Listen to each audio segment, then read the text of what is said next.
Tirsdag morgen den 9. april 1940 kl. 4:15 overskrider tyske tropper grænsen ved Kruså. Danmark er nu besat. Besættelsen blev ledsaget af et ultimatum om, at danskerne ikke skulle yde nogen modstand. Kongen og regeringen protesterede, men regeringen måtte bøje sig. Klokken 6 om morgenen udsendte regeringsordre.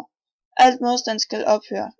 I opråb til det danske folk erklærer kongen og regeringen, at det er befolkningens pligt at udvise loyal optræden, at ro og orden må præge landet. Klokken 4:20 lagde det tyske skib Hansestadt Danzig til ved Københavns havn. Tyskerne valgte at rykke direkte hen til Amalienborg, hvor kongen var. Den kongelige livgarde var advaret, og der kom hurtigt forstærkning. Da de tyske soldater så ankom, udbrød der en kamp. Kun én dansk soldat blev såret, og det tyske angreb blev stoppet. Tyske bombefly var dog nødt at komme ind over Danmark og cyklede rundt op i luften, for at understrege ambassadørens trussel om at blive ved med at forsvare Danmark. Folk i Danmark begyndte at få nok og startede modstandsgrupper. Modstandsgrupperne var især imod nazisternes krav om raceudrensning. Blandt de mest kendte modstandsgrupper var Boba-gruppen, Hvidstensgruppen, Churchill-gruppen og Holger Danske-gruppen. Mændene i grupperne blev kaldt frihedskæmpere eller modstandsbevægelser. De største frihedskæmpere var Flammen og Citronen. Frihedskæmperne gik ind for demokrati og var imod diktatur. Churchill-gruppen var en af de første modstandsgrupper af den bestod af mænd i alderen 14 til 26 år. Hvidstensgruppen blev dannet af Marius Fiel, som ejede Hvidsten Kro. Holger Danske-gruppen var en af de største grupper på et hold af 350 mænd. Den tyske rigsbefuldmægtig Werner Best skrev den 8. september 1943 et meget omdiskuteret brev til Udenrigsministeriet i Berlin, hvori han spurgte, hvad han skulle gøre med jøderne i Danmark. Der blev planlagt, at jøderne skulle fanges om natten mellem den 1. og den 2. oktober. Jøderne fandt hurtigt ud af det og kom enten til Sverige eller gemte sig ved venner eller i gårde og kirker.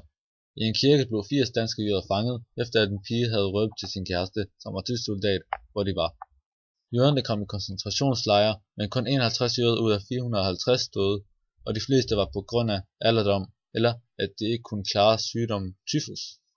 Hvidstensgruppen, som blev dannet af krovært Marius Fiel, var en modstandsgruppe, som startede i 1943. De skulle sørge for at hente sprængstoffer og våben, som blev kastet ned af engelske fly.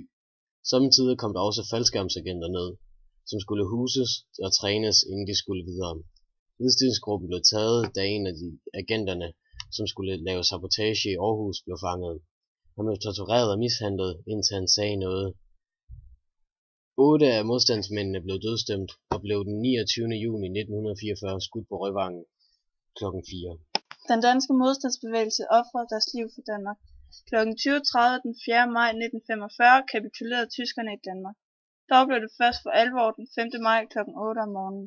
Kapitulationen oprandt således uden nogen slutkamp på dansk jord mellem den tyske og allierede styrker. Mange danskere reagerede derfor ikke kun med glæde, da befrielsesudskabet kom, men også med en udtalt lettelse. En krigstræt befolkning fik håb om, at det snart ville blive bedre. Tyskerne overgav sig, og Danmark var nu atter frit.